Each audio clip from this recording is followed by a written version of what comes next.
नमस्कार प्यारे बच्चों, welcome to quantum academy Varanasi centre. मैं आपका अपना नीलेश सर। आज अपन यार देखो बहुत दिनों बाद आए हैं, है ना। बहुत टाइम बाद मेरे लेक्चर्स आ रहे हैं, लेकिन देख रहे हो क्यों इतना लेट हुआ? देख रहे हो सिस्टम, देख रहे हो ना। बैक टू बैक टीचर्स आ रहे हैं भैया चैनल पे। अब गरीबी में पैसा आ गया है भाई, अब पैसा पैसा हो गया है। ठीक है, तो हाँ, रीजन यही था कि लेट एक टाइम लग गया मुझे एक सिस्टम बनाने में, कि अकेले मैं फिजिक्स पढ़ाता जा रहा था। फिर उसके बाद धीरे धीरे धीरे धीरे लोग आने लग गए। मैंने टीचर्स को काफ़ी ढूंढा, मिले, उनसे बात की, रिक्वेस्ट किया कि भैया ऑनलाइन बच्चों के लिए कुछ किया जाए। तो सारे टीचर्स एग्री कर रहे हैं। आज करते करते आज देखो एक अच्छी सिस्टमैटिक टीम बनी है अपने पास।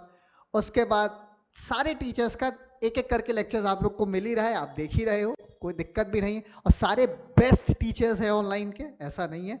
और सबसे बड़ी बात यह है ना कि ये जितने हमारे टीचर्स हैं सब ऑफलाइन पढ़ाते हैं। मतलब जो टीचर मैं ऑनलाइन लेके आया हूं आप सभी के लिए, वो सब अपने इंस्टीट्यूट के ऑफलाइन टीचर्स हैं। कल को अगर आपको कोई दिक्कत है तो आप आके ऑफलाइन पूछ सकते हो डाउट। ये फैसिलिटी भी हम दे रहे हैं कि तुम्हें कोई दिक्कत है तुम आओ पूछो, कोई दिक्कत नहीं। सो अब मैं एक लेक्चर लेकर आया हूं, किस क्लास का? 9th क्लास का, अपने छुन्नू मुन्नू के लिए। बहुत छोटे छोटे अपने बच्चे हैं क्लास 9th के लिए। बहुत ही बेसिक चैप्टर है, बेसिक नहीं कह सकते कि इंपॉर्टेंट चैप्टर है, जिसका नाम है यार वर्क पावर एनर्जी। तो वर्क पावर एनर्जी में बेसिकली क्या है ऐसा, है ना, समझने वाली बात है कि वर्क पावर में ऐसा क्या है। भाई वर्क क्या होता है, सिंपल सिंपल सी बात करते हैं। तो वर्क तो हम सुबह से लेकर शाम तक करते ही रहते हैं ना, नहीं करते हैं? हाँ भैया करते तो हैं, डेली करते। क्या करते हो का? सुबह उठते हैं, नहाते धोते हैं, उसके पहले का नहीं बताऊंगा, ठीक है। फिर नाश्ता वगैरह करते हैं, स्कूल चले आते हैं।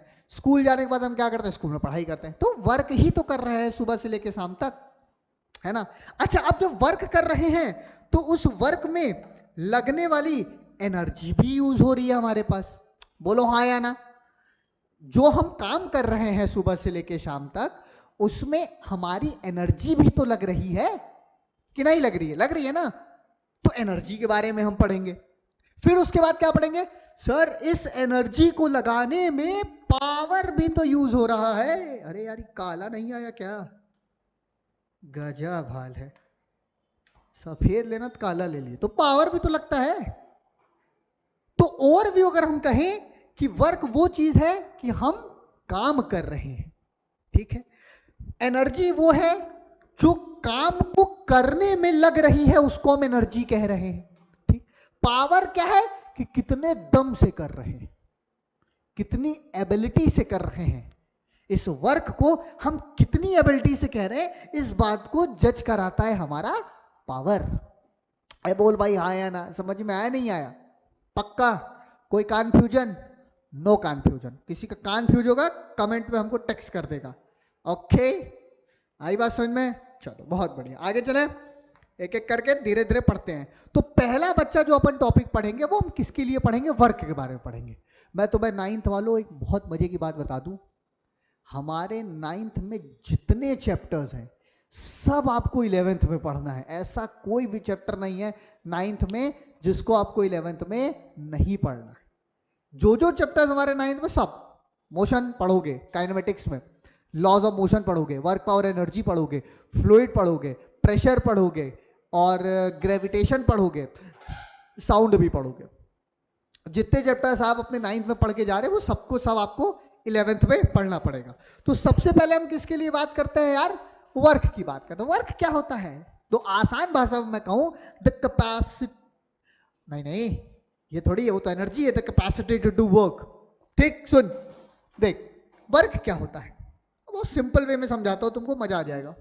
सपोज करो आपके पास एक छोटी सी एक गाड़ी है, ठीक, ये गाड़ी, और आपने इस गाड़ी में इधर से लगा दिया कोई धागा। जैसे छोटी सी गाड़ी, छोटा मोटा बच्चा होता है, तुमने देखा होगा, ऐसे धागा लेके ऐसे ऐसे ऐसे ऐसे खींचते हुए चले जाते हैं। अरे चले जाते हैं, नहीं चले जाते, चलते हैं ना, पक्की बात है ना। तो वो धागा है। अब इस धागे पे आपने लगाया फोर्स, क्या लगाया? Force F। सही, आप सब जानते हो फोर्स एक वेक्टर क्वांटिटी होती है। और ये धागा हमारा, धागे पे आपने फोर्स लगाया तो हमारी गाड़ी इधर की तरफ चलना शुरू की, तो इधर की तरफ चलते हैं डिस्प्लेसमेंट। मतलब हमने अगर इस बॉडी पे फोर्स लगाया तो ये बॉडी यहां से यहां तक क्या हो गई? डिस्प्लेस हो गई। क्या हो गई? डिस्प्लेस हो गई। क्या हो गई? डिस्प्लेस हो गई। और इस डिस्प्लेसमेंट की वजह से आप ध्यान दो, फोर्स और डिस्प्लेसमेंट के बीच का जो एंगल बन रहा है उसे अपन क्या बोलेंगे? थीटा। बोलो हाँ या ना। तो वर्क बेसिकली हमारा क्या होता है? वर्क हम ये कह सकते हैं, work is the product of force into displacement, force into displacement cos theta. बोलो हाँ या ना। हाँ सर, समझ में आ गया। वर्क क्या है? It is the product of force and displacement. Sir force भी तो वेक्टर क्वांटिटी है ना? अरे बिल्कुल है। डिस्प्लेसमेंट भी तो वेक्टर क्वांटिटी है ना? अरे बिल्कुल है। पक्का? तो हम ये लिख सकते हैं, work is the product of, work is the product of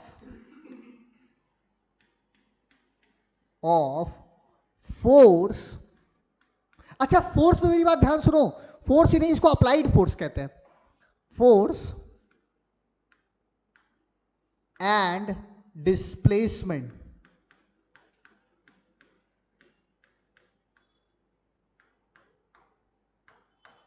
ठीक है? वर्क हमारा क्या है? फोर्स और डिस्प्लेसमेंट का क्या है भैया?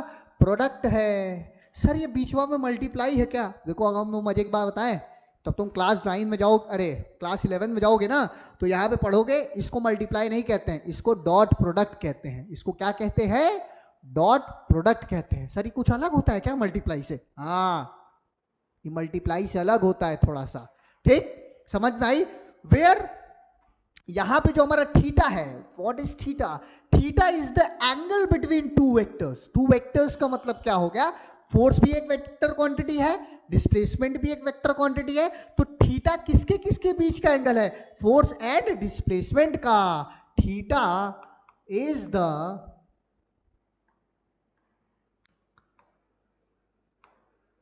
Angle between force and displacement. बोलो हाँ ना। सर नहीं आया। अरे सर आ गया। फोर्स हमारा क्या है? अरे सॉरी, थीटा हमारा क्या है? फोर्स और डिस्प्लेसमेंट के बीच का क्या है बच्चों? एंगल है। समझ में आ गया? सर इसका मतलब वर्क हमारा कैसी क्वांटिटी होगा? अगर हमारा फोर्स, ध्यान सुनना, फोर्स हमारा कैसा क्वांटिटी है? Vector quantity. डिस्प्लेसमेंट हमारा कैसा क्वांटिटी है? वेक्टर क्वांटिटी है। लेकिन हमारा वर्क जो होगा बच्चा, वो कैसा होगा?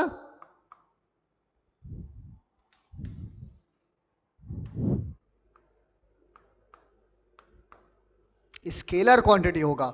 और इसकी जो एसआई यूनिट होगी ना, इसकी एसआई यूनिट क्या होगी? जूल होगी। एसआई यूनिट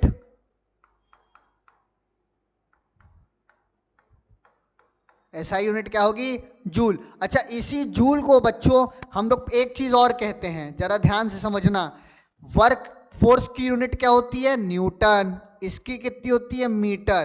तो इसको हम ये भी कह सकते हैं न्यूटन पर मीटर। क्या कह सकते हैं? अरे सॉरी, न्यूटन इंटू मीटर कह सकते हैं। इसकी एसआई यूनिट में हम इसको क्या बोलेंगे? न्यूटन इंटू मीटर भी कहेंगे। समझ में आई बात? पक्का? एक नोट करके और मेरी बात सुन लो पहले, मजेदार बात है, नोट करके सुनना। नोट, एक बहुत ही प्यारा सा क्वेश्चन पूछा जाता है कि what is 1 joule? 1 joule work क्या होता है? देखो, तो 1 जूल वर्क के लिए हम जब किसी भी बॉडी पे 1 न्यूटन का फोर्स लगाएंगे और वो बॉडी हमारी 1 मीटर तक डिस्प्लेस करेगी, तो हम उसको क्या कहेंगे? उस बॉडी में हमारी कितनी एनर्जी लग गई? अरे कितना वर्क हमने किया? 1 जूल। अब जैसे सिंपल सी बात है, इस पेन को हमने रखा, इस पेन को ऐसे लिया, ठीक है, 1 मीटर तक खिसका दिया, ठीक, तो मैंने कितना वर्क किया, जबकि मैंने इस बॉडी पे 1 न्यूटन का फोर्स लगा के 1 मीटर तक डिस्प्लेस करा है, तो हमें कितना मिला, 1 जूल। तो 1 न्यूटन इंटू 1 मीटर, इसी को कहते हैं न्यूटन इंटू मीटर। आपके स्कूल एग्जाम में ये चीज आपसे डेफिनेटली पूछी जाएगी, अरे एकदम 100%, कोई ऐसा चांस ही नहीं कि ना पूछे, या आपसे पूछा जाएगा कि what is 1 joule, school exams में ही आता है। यहां तक बातें समझ में आ गई कि भैया वर्क क्या होता है। अब एक बात और समझो, मैं तुमको और एक बहुत छोटी सी बात समझाता हूं। एक होता है वर्क और एक होता है वर्क डन। सुनो, अब वर्क का काम क्या है कि जब हम किसी भी बॉडी में वर्क कराते हैं तो हमने उस पर फोर्स लगाया और वो बॉडी डिस्प्लेस हो गई, मतलब वर्क हो गया, सही है ना। अरे सर काम कर दिया। अब तुम सोचो, तुमसे अगर मम्मी कहीं ए वहां गिलास उठाओ यहाँ रखो, तुमसे अगर तुम्हारी मम्मी है बेटा ऐसे वहां ग्लास उठाओ यहाँ रख दो, किचन में लाके रख दो, सिंक में लाके रख दो, तो तुम क्या करते हो, ग्लास को उठाते हो, सिंक में ले जाकर डाल देते हो, सिंपल, वर्क हो गया। क्यों? क्योंकि तुमने फोर्स लगाया और ग्लास डिस्प्लेस हुआ, इसलिए वो क्या कहलाया, वर्क कहलाया, और वो वर्क डन हो चुका है क्योंकि डिस्प्लेसमेंट हो गया ना। अब वर्क क्या है, तुम करे जा रहे हो, उस दौरान जो तुम करे वर्क किए, जब हो गया तो वर्क डन हो गया। अब जैसे दीवार है, इसको हम धक्का देते जाए देते जाए देते जाए, खिसक रहा है, नहीं खिसक रहा है, तो वर्क तो कर रहे हैं लेकिन वर्क डन नहीं हो रहा है। बोलो आई बात समझ में? अरे बोलो हाँ ना बोलना पड़ेगा भाई सबको, ठीक है, समझ आ रही नहीं आ रहे? कॉपी पेन लेके बैठा करो, जब भी मैं पढ़ाने आऊं तो आप हमेशा कॉपी पेन को लेके बैठेंगे और मेरे साथ लिखते हुए चलेंगे, ये नहीं कि मिल जाएगा बाद में, स्क्रीनशॉट ले लेंगे बाद में लिख लेंगे, ये सब ना किया करो, ये सब बहुत खराब काम है। जैसे देखो, ऑनलाइन को आप पढ़ो, ऑनलाइन पढ़ो लेकिन ऑफलाइन की तरह पढ़ो, और हमारे साथ पढ़ोगे पक्का काम करेगा। समझ में आई बात? पक्का कि what is the difference between work and work done? अरे हाँ या ना? सही है, चलो बहुत बढ़िया, आगे चलते हैं। अब आते हैं कुछ स्पेशल नोट पे। केस नंबर 1 कि वर्क हमारा कैसे कैसे बदलेगा। देखो जो पढ़ा रहे हैं ना 11th में भी यही पढ़ाया जाएगा, यहां बस थोड़ी चीजें थोड़ी सी अलग होंगी, वैसे तो बहुत सारी चीजें अलग होंगी लेकिन फिर भी थोड़ी बहुत चीजें अलग होंगी। तो देखो, अगर हम इसकी बात करें, केस नंबर 1 की बात करें, केस नंबर 1 क्या कह रहा है? केस नंबर 1 हमसे ये कहेगा कि अगर हमारा थीटा, ठंडा लगने लग गया, अगर मेरा थीटा बदलेगा, अच्छा चलो थोड़ा सा और डेप्थ में बता देते हैं कि थीटा होता क्या है। थीटा का मतलब क्या है? देखो थीटे का मतलब ना सिंपल सी बात होती है, एंगल होती है, एंगल को ही हम कहते हैं थीटा, एंगल, ठीक। अच्छा एंगल ही क्या होता है? एंगल ही हमारा एक चीज और होता है जिसे हम कहते हैं डायरेक्शन। डायरेक्शन मतलब अगर आपको बॉडी का डायरेक्शन चेंज करना है तो भी आप एंगल चेंज करोगे, ठीक है। एंगल या डायरेक्शन को आप चेंज किससे करोगे? थीटा से करोगे। तो समझे रहे ना कि अगर आपसे कोई पूछता है कि डायरेक्शन क्या है तो आप कहो कि एंगल है भाई, क्योंकि एंगल के रिस्पेक्ट में ही हमारा डायरेक्शन चेंज होता है, या डायरेक्शन के रिस्पेक्ट में ही हम एंगल को चेंज करते हैं, ठीक है। बहुत सिंपल सी बात है। तो अगर मैं ये कहूं कि इफ अगर हम थीटा की वैल्यू 0 डिग्री ले ले, तो हम सब जानते हैं कॉस 0 की वैल्यू 1 होती है। समझ में आई बात? कॉस 0 डिग्री की मैक्सिमम वैल्यू क्या होती है बच्चों?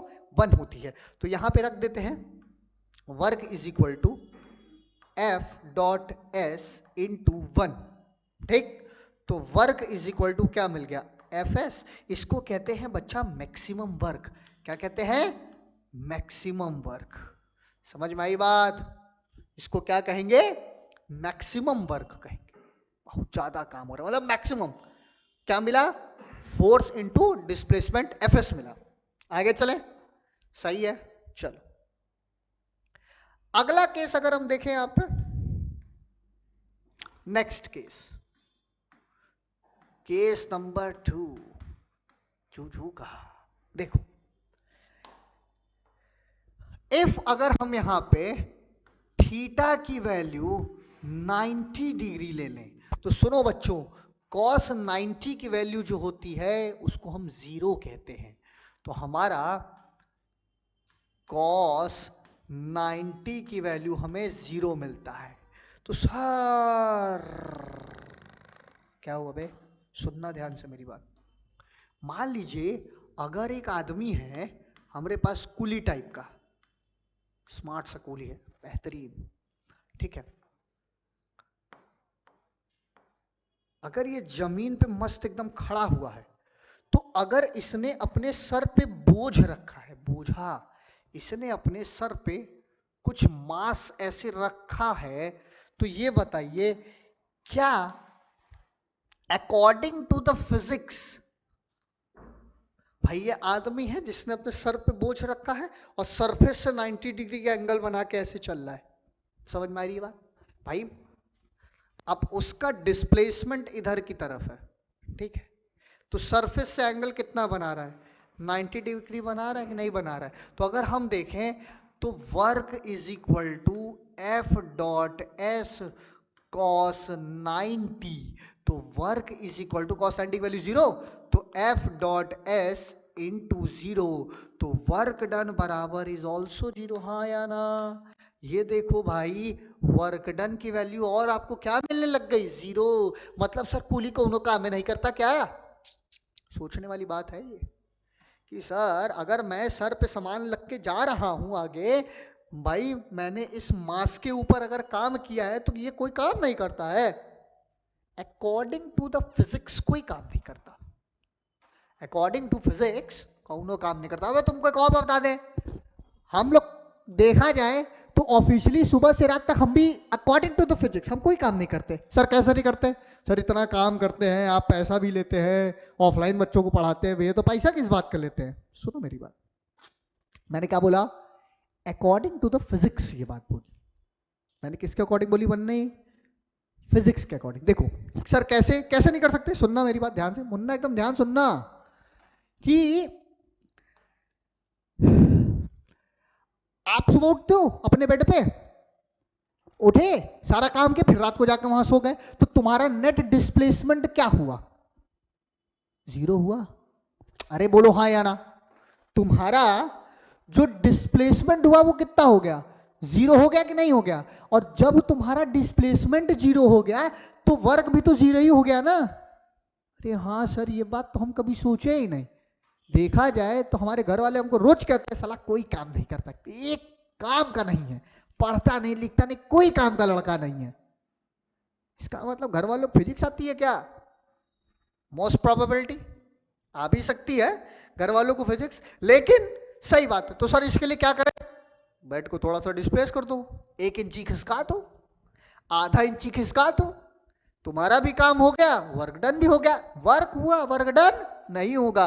तो इस केस में भी आपको क्या मिलेगा कि अगर आप 90 डिग्री पे चलेंगे तो आपका वर्क डन क्या होगा, 0 अकॉर्डिंग टू द फिजिक्स। लेकिन सर फिजिक्स ऐसा क्यों कहती है, देखो भाई न्यूटन ने जितनी भी बातें बताई हैं, हम जो मैक्सिमम मैकेनिक्स पढ़ते हैं वो 2 बातों के लिए पढ़ते हैं। पहली बात तो ये है कि जिस केस के लिए हम फ्रिक्शन लेस सरफेस के लिए पढ़ते हैं, पहली बात क्या है, हम जो मैकेनिक्स पढ़ते हैं पहली बात है कि फ्रिक्शन लेस, मतलब अरे यार इसको क्या हो गया, हाँ ठीक, क्या हुई, ये क्या हो गई,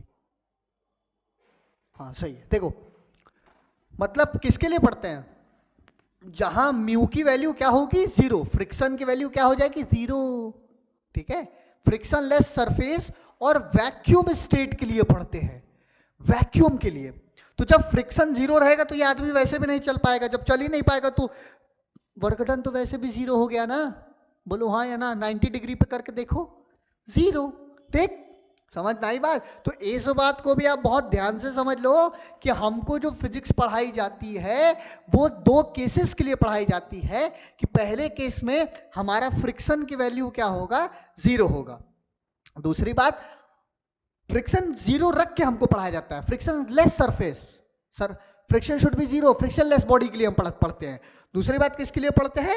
वैक्यूम स्टेट के लिए पढ़ते हैं कि हमारा स्टेट कोई एक्सटर्नल, किसी भी तरह का कोई भी एक्सटर्नल फोर्स हमारे एटमॉस्फेयर की वजह से नहीं लगेगा, इसलिए हम फिजिक्स पढ़ते हैं। तब हम ये सारी वैल्यूज को कंसीडर करते हैं, अदरवाइज हम ये वैल्यू कंसीडर ही नहीं करते। ठीक है ना, आगे चले। तो अगला केस सर हमसे क्या कहता है, आओ देखते हैं Chunnu. Next case, case number 3, 3 तिगाड़ा काम बिगाड़ा। देखो अगला केस कहता है कि इफ, अगर हम थीटा की वैल्यू 180 डिग्री ले लें, तो देखो बेटा cos 180 डिग्री की वैल्यू -1 होती है, तो work is equal to force into displacement into -1। पहले अच्छा रख देते हैं, cos 180 डिग्री, तो work is equal to force into displacement into -1, तो work is equal to -F.S। अरे सर ये तो निगेटिव आ गया, सर हम काम माइनस में भी करते हैं क्या? अरे मेरे भाई, यहां पे निगेटिव साइन ये बता रहा है कि कोई भी वर्क अगर तुमने नॉर्थ में किया है तो उसका असल डायरेक्शन साउथ है, where negative sign is represent the direction, opposite direction. कहते ना, कह रहे मम्मी कहती ना, अरे हम उधर नहीं कहे थे इधर कहे थे रखने के लिए। मतलब यही होता है कि भाई आपने वर्क तो किया लेकिन माइनस साइन आ गया, उधर नहीं जाना था, 10 मीटर उधर नहीं जाना था, 10 जूल वर्क उधर नहीं करना था, इधर करना था, इधर। समझ में आया? अरे बोलो हाँ ना, पक्का, कोई कंफ्यूजन? No confusion. तो आगे चला जाए। देखो पूरे वर्क की कहानी भाई यहीं बता के मैंने रख दी, पूरा वर्क खत्म, 2 स्लाइड, थोड़े से केसेस, वर्क खत्म। इससे ज्यादा वर्क है ही नहीं भाई साहब। अच्छा एक बार और बता देता हूँ, जो छोटी छोटी बात, यहां मैंने सीजीएस यूनिट बताई है ना, अरे ऐसा ही यूनिट और सीजीएस यूनिट भी तुम लोग जान लो। वर्क की जो सीजीएस यूनिट होती है ना, वर्क की जो सीजीएस यूनिट होती है उसे अर्ग कहते हैं, ERG। ठीक, अर्ग, अर्ग क्या होता है? वर्क की सीजीएस यूनिट, मतलब छोटी यूनिट होती है, तो इसको याद रखना बेटा। अरे बोलो भैया समझ में आ रहा है ना, कोई दिक्कत, कंफ्यूजन? No confusion. तो हम लोग अब चलते हैं सवाल पे। जितनी भी बेसिक बेसिक थ्योरी वगैरह थी हमने पढ़ रखी है। ठीक, हमने पढ़ लिया फॉर्मूला क्या आया, वर्क क्या होता है ये पढ़ लिया हमने, फॉर्मूला क्या था ये पढ़ लिया हमने, ठीक है, क्वांटिटी क्या थी ये पढ़ लिया हमने, स्केलर थी, वेक्टर थी, पढ़ लिया ना, यूनिट्स वगैरह पढ़ ली। चलो तो अब सवाल करते हैं। पहला सवाल, क्वेश्चन हमसे क्या कहता है, आराम आराम से समझना। देखो क्वेश्चन करने की मैं तुम्हें एक बहुत ही शानदार ट्रिक समझाता हूं। अरे शानदार ट्रिक क्या है ये सर, समझना ध्यान से। क्वेश्चन हमसे ये कहता है कि क्वेश्चन में सबसे पहले आप डेटा को एनालिसिस करिए। डेटा एनालिसिस का मतलब क्या होता है सर? देखो डेटा एनालिसिस का मतलब होता है कि अगर तुमको सही बता रहा हूं, अगर तुम्हें सिर्फ फॉर्मूला याद है, अगर तुम्हें फॉर्मूला याद है, फिर क्वेश्चन क्या ही कह रहा है, भाड़ में गया। आपको बहुत सिंपल सिंपल देखो मैंने क्वेश्चन भी बहुत आसानी लिए हैं, अभी कोई टफ सवाल लिए नहीं है जैसा आपके स्कूल में पूछे जाएंगे। ठीक, देखो a force of 7 Newton, force की वैल्यू दी है, तो सबसे पहले आप क्या करो ना, गिवन लिख लो। समझ में आई बात? सबसे पहले गिवन लिख लो यहां पे आराम से। गिवन, गिवन में अपन क्या लिखते हैं कि जो जो हमको दिया हुआ है, जैसे क्या दिया है, हमको फोर्स की वैल्यू दे दी है 7 न्यूटन, ठीक है, और डिस्टेंस हमको कितना दे रखा है, 8 मीटर। डिस्टेंस कह सकते हैं, डिस्प्लेसमेंट कह सकते हैं, हमें दे रखा है 8 मीटर। ठीक, फिर लास्ट के क्वेश्चन में आप पढ़ो, this work done by the force, इस फोर्स की वजह से सिस्टम पे कितना वर्क डन आ रहा होगा। तो बहुत आसान है, आपको तो पता है ना फॉर्मूला। फॉर्मूला क्या होता है सर? फॉर्मूला तो आपने पढ़ाया था थोड़ी देर पहले, क्या? Work is equal to force into displacement. तो वर्क की वैल्यू निकालनी है अगर हमें, तो work is equal to force कितना है, 7 इंटू 8। वर्क की वैल्यू कितनी आ गई? आई थिंक तुम्हें 56 आ गया, बोलो हाँ या ना। 56 जूल मिला, 56 जूल, यही आपका क्या है बच्चा, आंसर। बोलो हाँ या ना। देखो बहुत छोटे छोटे सवाल से हम शुरू कर रहे हैं, ठीक है। आगे चल के देखो इसमें एंगल भी आ सकता है, ठीक। आगे चल के इसमें एंगल भी आएगा। चलो तो अगला सवाल करते हैं। बहुत बढ़िया। A pair of bulldog exerted a force of 140 Newton. देखो फिर देखो यहाँ पे तुमको फोर्स दे रखा है on a plot field by plugging the 15, ठीक है। देखो डिस्टेंस आपको 15 metre long. How much work is done, फिर वर्क कह रहा है। गिवन ले लो, गिवन में देख लो आपको फोर्स की वैल्यू कितनी है यहाँ। एफ बराबर कितना न्यूटन, 140 न्यूटन। और डिस्प्लेसमेंट आपको कितना दे रखा है, एस इज इक्वल टू, अरे यार देखो ये चमकता है ना, ट्यूबलाइट लगी जिसकी वजह से हमको दिखता नहीं ढंग से, 15 मीटर, ठीक। तो वर्क निकालना है, work is equal to F dot S. तो work is equal to 140 into 15, I think 2100 आएगा, 2100 जूल। बोलो हाँ या ना, यही आंसर है। सिंपल सिंपल क्वेश्चन का सिंपल सिंपल आंसर। यहां तक किसी को बच्चे को कोई कंफ्यूजन है, नहीं है। अरे होना भी नहीं चाहिए, दो कौड़ी का प्रॉब्लम, इसमें क्या ही कंफ्यूजन होगा तुमको। और अगर तुम्हें इसमें कंफ्यूजन हो रहा है किसी बच्चे को, तो चुल्लू भर ऐसे कंसंट्रेटेड H2SO फोल लो, मैं डूब मरू। कि अगर आपको इतने दो कौड़ी के टॉपिक में अगर आपको प्रॉब्लम हो रही है तो भैया, ठीक है। आई थिंक मुझे नहीं लगता कि आपको इसमें कोई प्रॉब्लम होनी चाहिए, ठीक है। नेक्स्ट क्वेश्चन करें। चलो अगला सवाल हमसे कहता है, अब देखो ये जो सवाल है ना, ये वाला क्वेश्चन, ये क्वेश्चन पिछले वाले क्वेश्चन का रेफरेंस है। अब कह रहा है जो फोर्स लग रहा था, देखो क्वेश्चन आप पढ़ो आपको समझ में आएगा। देखो इसमें खेल गया सिर्फ एंगल से, थीटा दे दिया कि इतना ही फोर्स लग रहा है, इतना ही डिस्प्लेस हो रहा है, बट अब जो हो रहा है वो एंगल लग रहा है 45 डिग्री। देखो मेरी बात ध्यान से सुनो। तो आप सॉल्यूशन में क्या करोगे, फिर से लिख लो, आपको गिवन क्या है, फोर्स बराबर 140 न्यूटन, डिस्टेंस बराबर 15 मीटर, इसको न्यूटन ले लो, और आपको थीटा की वैल्यू कितनी दी है, 45 डिग्री। 45 डिग्री एंगल थीटा से हम इसको क्या कर रहे हैं, वर्क फोर्स को लगा रहे हैं। तो एक बात बताइए, क्वेश्चन में अब हमारे पास जो फॉर्मूला होगा सर वो कौन सा होगा, अब हम ये वाला यूज करेंगे, work is equal to F dot s cos theta. अरे सर अब यहां पे ट्रिग्नोमेट्री आ गया, तो कॉस 45 डिग्री की वैल्यू आपको पता होनी चाहिए, क्या होती है, 1/√2। कॉस 45 की वैल्यू क्या होगी, 1/√2। बोलो हाँ ना। चलो तो अब अगर हम यहां सॉल्व करें, तो work is equal to force कितना, 140 इंटू 15 इंटू 1/√2। अब यहां पे जो भी आंसर होगा आप कैलकुलेट करके निकालेंगे। पूरा एकदम बंधुआ मजदूर समझ लिए हो क्या, हाँ भाई, एकदम आंसर तक घर तक पहुंचा दीजिए, पढ़ा भी दीजिए।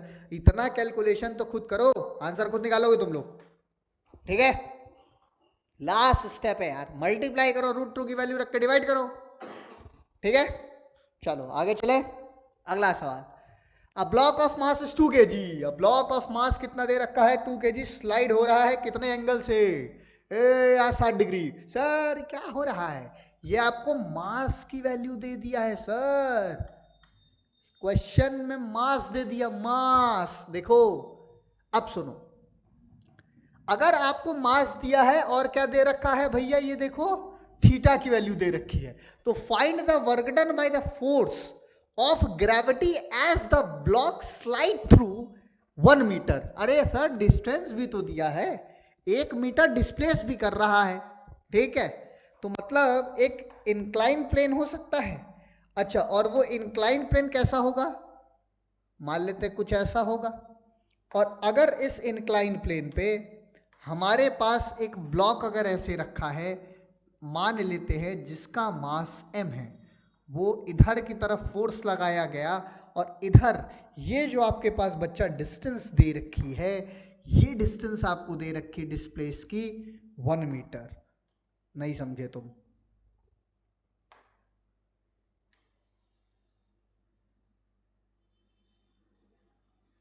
ये डिस्टेंस आपको दे रखी है लगभग 1 मीटर की। ये डिस्टेंस, ये आपको कितना दे रखा है? 1 मीटर, 1 मीटर। अब एक बात बताओ, तो ये एंगल कितना बनेगा? ये थीटा की वैल्यू 60 डिग्री होगी, पक्का ना? इस थीटा की वैल्यू 60 डिग्री है। तो सिंपल सिंपल सी तो बात है सर, क्यों इतना टेंशन ले रहे हैं आप? डोंट चिंता, आई एम जिंदा। देखो यहां पे हमें मास दे दिया है, मास m बराबर 2 kg, ठीक है। s बराबर 1 मीटर, थीटा बराबर 45 नहीं यार 60 है ना, थीटा की वैल्यू 60 डिग्री है, ठीक। थीटा की वैल्यू कितनी है बच्चों? 60 डिग्री है। बहुत आसान है यार। तो एक बात बताओ, work is equal to force की जरूरत पड़ती है? सर फोर्स नहीं दिया है हमको यहां पे, सर यहां पे हमें फोर्स नहीं दिया है, तो क्या दिया सर? मास दिया है।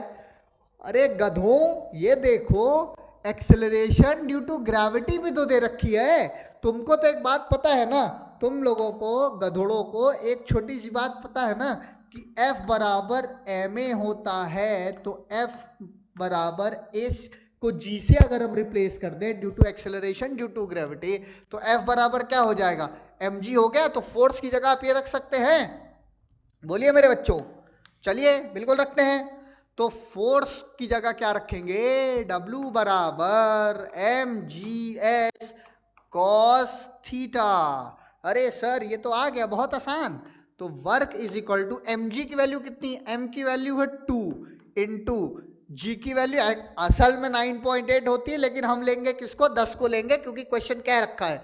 Into 1 into 60 degree. अब यहाँ cos 60 डिग्री की वैल्यू होती है 1/2, तो 2 से 2 कैंसिल, तो वर्क इज इक्वल टू कितना आ गया? 10 जूल। अरे बोलो भैया, हाँ या ना? कोई confusion? Sir no confusion. Sir बहुत गर्मी लग रही है आपको? अरे बहुत लगती है यार, एक्चुअली लाइटिंग वगैरह ज्यादा है ना, इधर से भी गर्मी, ये भी अलग अपना हीट एनर्जी दे रहा है। अभी देखो एनर्जी जब पढ़ेंगे तो हम अलग अलग टाइप्स के एनर्जी की बात करेंगे। समझ में आई मुन्ना ये बड़ी बात?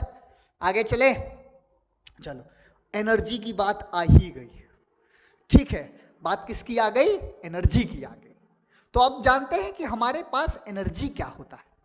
देखो सिंपल सी अगर बात करें तो डेफिनेशन यहां पे लिखा हुआ है, energy is defined as the capacity to do work. मतलब आप जितना काम करते हैं, उस काम को करने के लिए जिस चीज की जरूरत होती है उसे हम क्या कहते हैं? एनर्जी। सही बात है, पक्का? मतलब हम जो काम कर रहे हैं, जैसे अगर मैं इस रिमोट को उठा के यहां से यहां ला के रख दिया तो मुझे एनर्जी की जरूरत है, लेकिन हो क्या रहा है? काम हो रहा है। भाई तुम भी क्या करते हो? आपको कभी कभी बीमार हो जाते हो, टाइफाइड हो जाता है, तो आप क्या कहते हो? अरे सर बहुत वीकनेस है, कहते हो ना? अरे सर बहुत कमजोरी है, आज कोचिंग नहीं आ पाएंगे, सर बहुत वीकनेस है, एनर्जी ही नहीं है। डॉक्टर पर जाते हो, कहते हो कि नहीं अरे डॉक्टर साहब बहुत एनर्जी लो लग रहा है, तो वो तुमको एनर्जी ड्रिंक देता है, रेड बुल। अरे रेड बुल नहीं देता है वो। मैं तुमको बताऊं, जब मुझे हुआ था तो मुझे क्या दिया था? अरे यार एक ऑरेंज कलर का था, ऑरेंज फ्लेवर में एनर्जी ड्रिंक देता था कि आप उसको इनटेक करते रहिए, हर 25 एक एक डेढ़ घंटे में आप उसको इनटेक करते रहिए, ठीक है। तो एनर्जी क्या है भैया? काम को करने के लिए जिस चीज की जरूरत पड़ती है वो एनर्जी है, सिंपल। अरे हाँ या ना? समझ आया नहीं आया? पक्का? चलो बहुत बढ़िया। कह रहे अब सुनो, एनर्जी बेसिकली होता है क्या? देखो एनर्जी थोड़ा सा अगर हाई लेवल की बात करूं ना, high level, sir high level बढ़ाओ, हाई लेवल। देखो हाई लेवल में क्या होता है, एनर्जी तो बेसिकली हमारे पास दो टाइप में एनर्जी को कैटेगराइज कर दिया गया। अगर मैं तुमसे कहूं energy is basically categorize into 2 part. अच्छा 2 पार्ट में भी नहीं होता है भाई, मैं तुमको तुम सच बताता हूं। एक होता है इसका मैकेनिकल एनर्जी, सुनना ध्यान से। एनर्जी का जो मेन टाइप है उसको बताया है किसमें? Mechanical energy.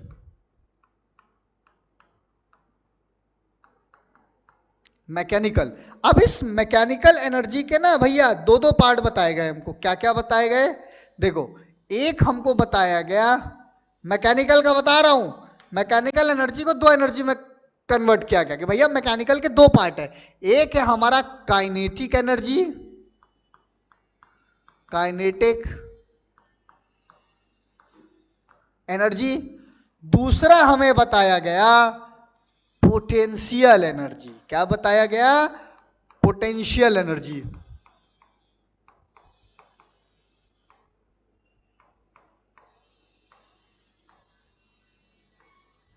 ठीक है, एक बताया गया काइनेटिक एनर्जी, दूसरा बताया गया पोटेंशियल एनर्जी। अरे एक बात और सुन लो सर, क्या देखो ये जो हमारा जो एनर्जी होता है ना, इसकी जो एसआई यूनिट होती है ना, ये भी हमारा जूल ही होता है।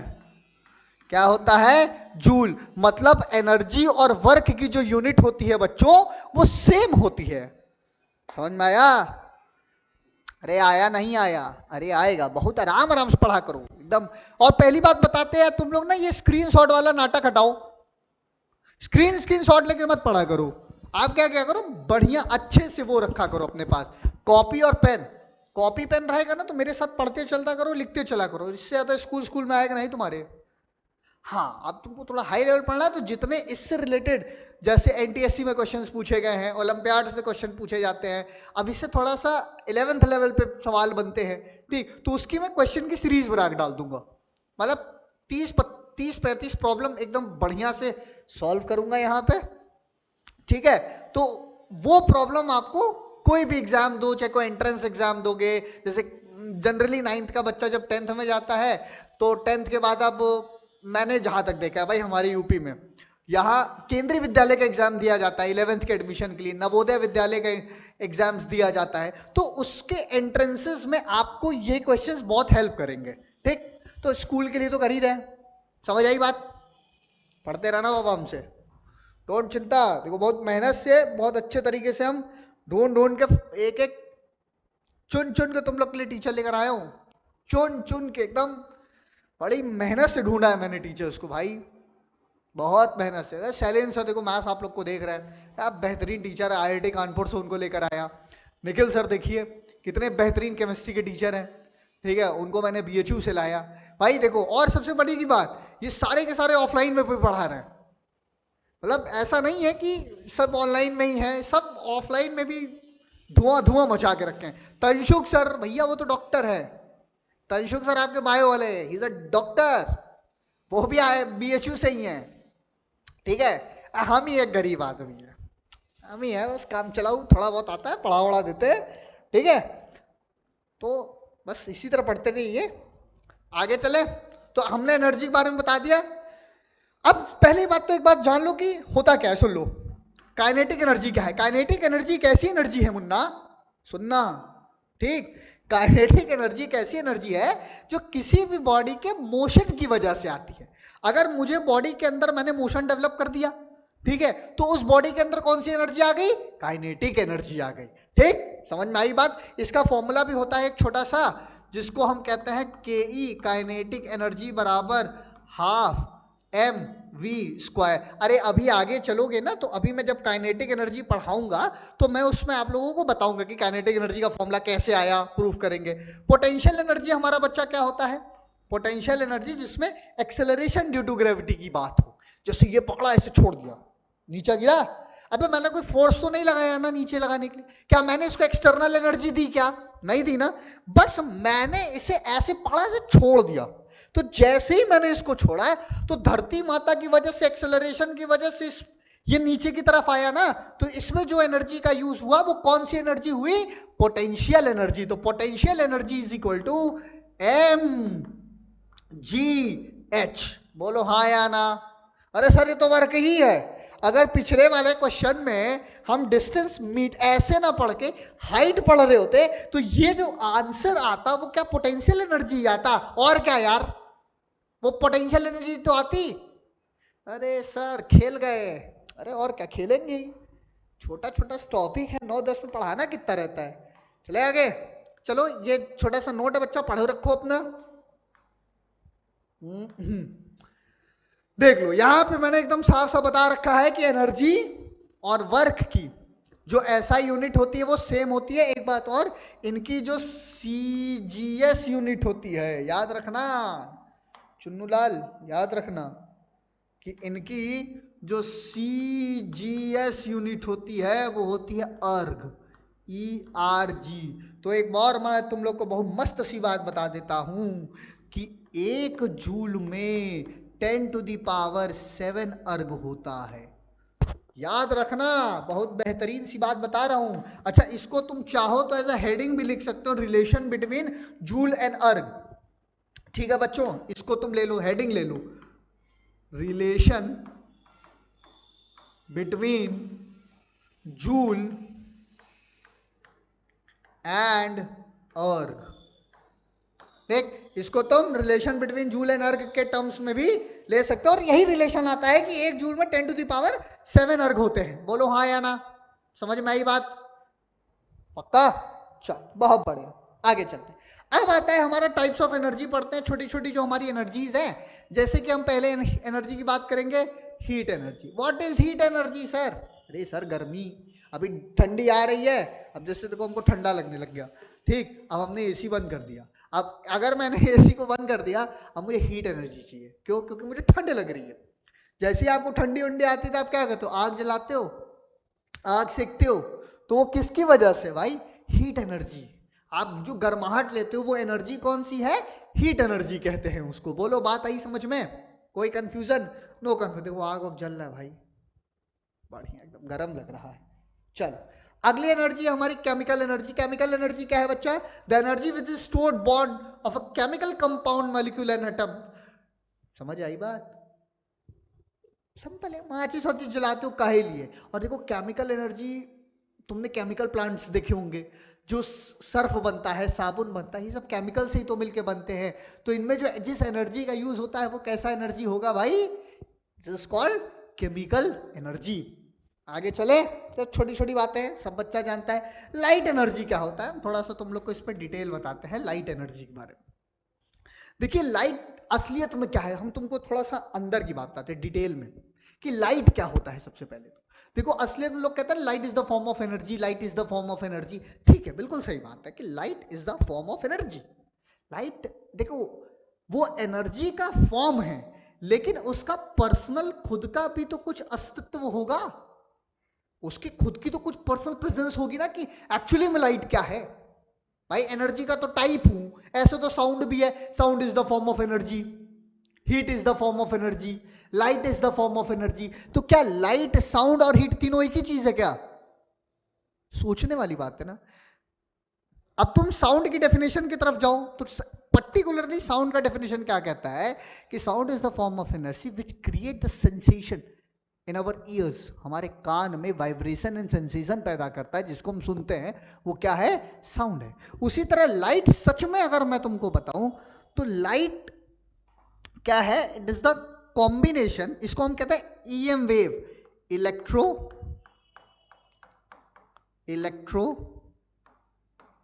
Magnetic wave. लाइट क्या है भैया? असलियत में एक इलेक्ट्रोमैग्नेटिक वेव है। अरे सर ये कौन सा भारी भरकम शब्द फेंक दिया आप हम लोगों को?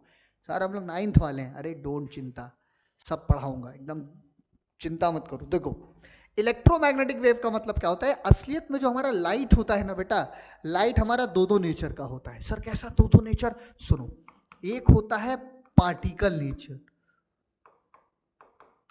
Particle nature.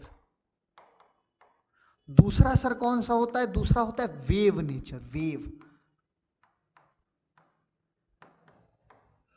ठीक है, एक होता है वेव नेचर, एक होता है पार्टिकल नेचर। ये दो अलग अलग नेचर का जब कॉम्बिनेशन बनता है ना, तो उस कॉम्बिनेशन की वजह से हमें एक ईएम वेव मिलती है, जिसे हम कहते हैं इलेक्ट्रोमैग्नेटिक वेव। अरे सर ये तो बहुत हाई लेवल की बात हो गई। अरे कुछ नहीं है, 11-12 में आओगे बहुत डिटेल में पढ़ाएंगे इसके में। 12th में आप आएंगे तो इसको हम पढ़ते हैं, पता है किस नाम से? एक टॉपिक पढ़ते हैं जिसको हम पढ़ते हैं ऑप्टिक्स। ऑप्टिक्स के 2 ब्रांचेस हैं, एक है रे ऑप्टिक्स, एक है हमारा वेव ऑप्टिक्स।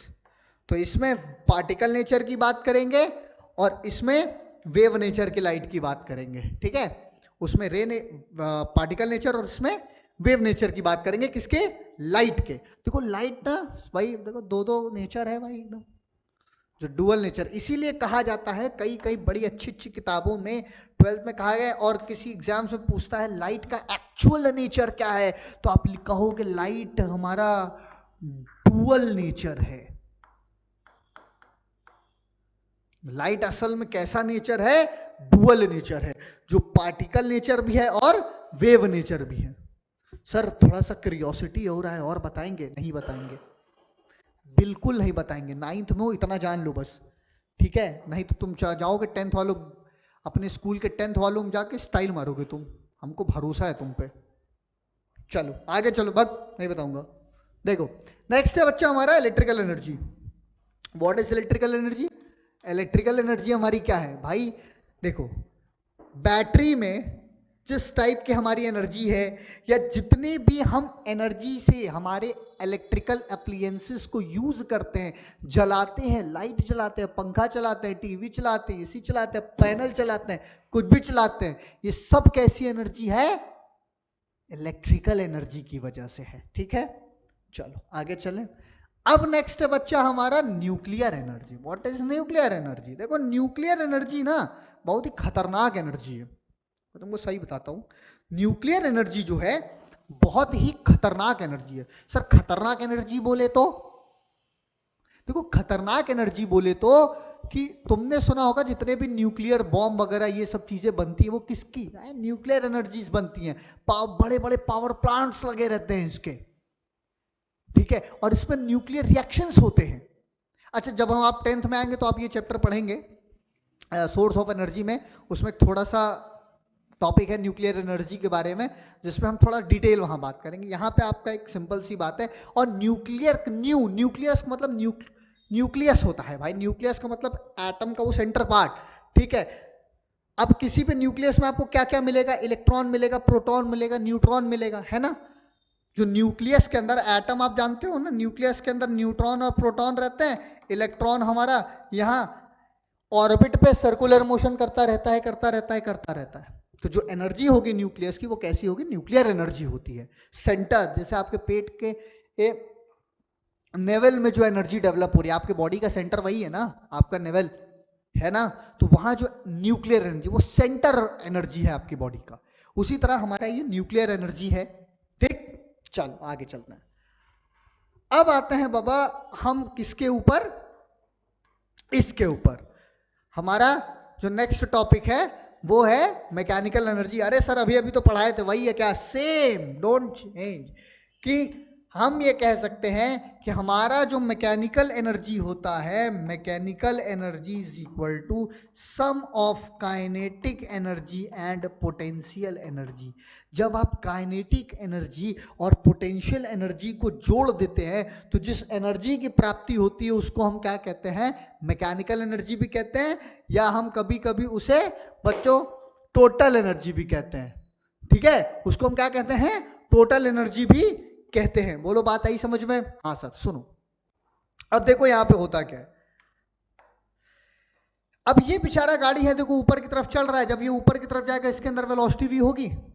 सर बिल्कुल होगी। जब इसके अंदर गाड़ी ऊपर की तरफ चल रहा है तो इसके अंदर वेलोसिटी v आई, एक पॉइंट पे अब ये ढंगला के नीचे जाएगा तो इसको कोई एनर्जी की जरूरत पड़ी। कौन सी एनर्जी? Potential energy. एनर्जी जितनी आपने इन की उतनी ही आपने आउट कर दी। काइनेटिक एनर्जी की वजह से इन किया, पोटेंशियल एनर्जी की वजह से आउट कर दिया। तो सिस्टम कैसा है यहाँ पे? कंजर्व है। सिस्टम कैसा है? कंजर्व, मतलब जितना खाया उतना निकाल दिया। 100 ग्राम खाया 100 ग्राम निकाल दिए।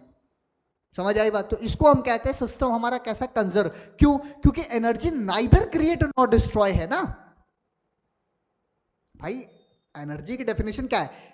कैपेसिटी टू डू वर्क है, लेकिन एनर्जी को हम ना क्रिएट कर सकते हैं ना डिस्ट्रॉय कर सकते हैं। ये एनर्जी एक जगह से दूसरी जगह सिर्फ कन्वर्ट होती जा रही है। समझे बात को?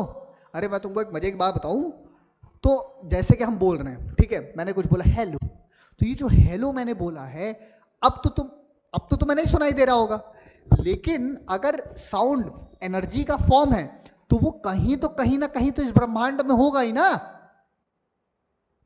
सोचो, अगर जो हम कर दिए हैं वो वर्क डन एनर्जी में है, तो वो वर्क भी इस यूनिवर्स में कहीं ना कहीं तो प्रेजेंट होगा। मानते हैं किसी और के कन्वर्ट हो गया होगा, लेकिन प्रेजेंट तो होगा ना।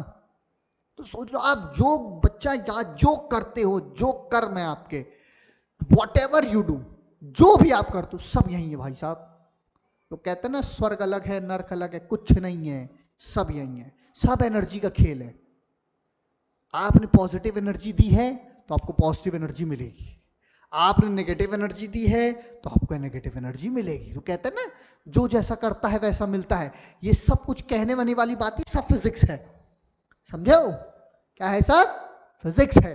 चलो तो आगे चले, इसको तो तुम लोग एकदम डिटेल में समझ ही गए होगे। चलो भाई आगे चलते हैं, बहुत बढ़िया। अब आते हैं हम लोग किसके ऊपर, हमारा पहला बेहतरीन एनर्जी, जिसे हम कहेंगे काइनेटिक एनर्जी। कोई दिक्कत नहीं। तो काइनेटिक एनर्जी, जिसके बारे में मैंने पहले ही बता चुका है कि काइनेटिक एनर्जी ऐसी एनर्जी होती है जो बॉडी के मोशन की वजह से डेवलप होती है। ऐसी एनर्जी को हम क्या कहेंगे? काइनेटिक एनर्जी कहेंगे। तो सिंपल सिंपल सी बात है भैया, काइनेटिक एनर्जी किसकी वजह से पैदा हुआ? मोशन की वजह से पैदा हुआ, है ना। बॉडी किसकी वजह से पैदा होगा? मोशन की वजह से होगा। चलो आओ काइनेटिक एनर्जी का एक्सप्रेशन देख लेते हैं कि काइनेटिक एनर्जी का हमारा एक्सप्रेशन फॉर्मूला कैसे आया। तो सिंपल सी बात है, देखो सपोज करो हमारे पास ये कोई ब्लॉक है जिसका मास m है। ये हमारा जमीनी ट्रैक है, जिसको, इस मास को हमने यहां से यहां डिस्प्लेस कराया, जिसका डिस्प्लेसमेंट हम ये कह सकते हैं यहां से यहां तक s हुआ। आई बात समझ में? जिसका डिस्प्लेसमेंट यहां से यहां तक क्या हुआ? s हुआ, सेम मास। यहां पे जो इनकी भाई साहब की इनिशियल वेलोसिटी u होगी, वो क्या होगी? 0। यहां पहुंचने के बाद इन भाई साहब की फाइनल वेलोसिटी क्या हो जाएगी? v। इन सब में एक चीज कॉमन होगा, t। बोले तो टाइम। बोलो हाँ या ना? सही है ना? अगर हमसे ये कहा जाता है कि सर ये बताइए, वर्क को पाने के लिए, अरे एनर्जी को पाने के लिए हमको वर्क के पास जाना है, तो इसका मतलब आप ये कह सकते हैं ना कि हम कहीं ना कहीं work is equal to force into displacement ही पाएंगे। Work is equal to force into displacement ही तो पाएंगे ना। तो क्या मुझे पहले फोर्स का पता हो जाना चाहिए? बिल्कुल सही बात। फोर्स का आपको पता चल जाएगा, डिस्प्लेसमेंट से मल्टीप्लाई कर देंगे, पक्का। तो एक बात बताइए सर, फोर्स का पता होना के लिए F की जगह हम क्या ले सकते हैं? ma into S. हाँ बिल्कुल सही पकड़े गुरु, तुम तो यार बहुत अच्छे आदमी हो तुम। तो सर मास तो दिख रहा है m, डिस्टेंस भी दिख रहा है s, सर ये एक्सेलरेशन नहीं है यहाँ पे। तो चलो ठीक है, तो पहले एक्सेलरेशन निकाल देते हैं, सही है ना। तो हमारे फिजिक्स में एक फॉर्मूला दिया गया है ना मुन्ना, क्या दिया गया है सर? अरे यार भूल गए क्या? v square is equal to u square plus 2as। बोलो हाँ ना? अरे सर बिल्कुल सही पकड़ा आपने। तो v स्क्वायर बराबर 0 प्लस 2as। तो यहां से एक ही वैल्यू हमको कितनी मिल जाएगी? v square by 2s।